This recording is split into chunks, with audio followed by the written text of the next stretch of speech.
ఇక మొదలెడదామా? So main thing ఏంటంటే talent అనేది ఎవడు అబ్బా సొమ్ము కాదు. ఈ పాపకి ఎంత టాలెంట్ ఉందో చూసేయండి మళ్ళా. అదే వచ్చేసి Chennai work concept like hey guys ఏంటంటే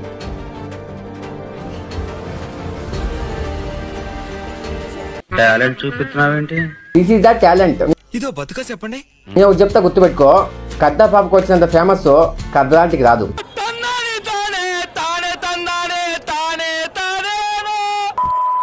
గాయ్స్ వచ్చిందండి వయ్యారి. వంగు వంగు అంటున్నాడు గాయ్స్. ఇట్ట తయారయ్యేనే మీరంతా. ఎందుకని అడిగితే నువ్వు వంగు నేను చెప్తాను, వంగు నేను చెప్తా అంటున్నాడు గాయ్స్. కొత్త తెంగేస్తాను. వంగితే ఏం చేస్తాడు గాయ్స్? పెడతాడా గాయ్స్? మేక వంగింది గాయ్స్, మేకని పెడతాడా ఏమో గాయ్స్. నాకు త్వరలోనే ప్రపంచం అంతమైపోతుందని టీవీ 9లో చెప్తే నమ్మలేదు. ఈ పరిణామాలన్నీ చూస్తుంటే నమ్మాల్సి వస్తుంది వెంకటరమణ.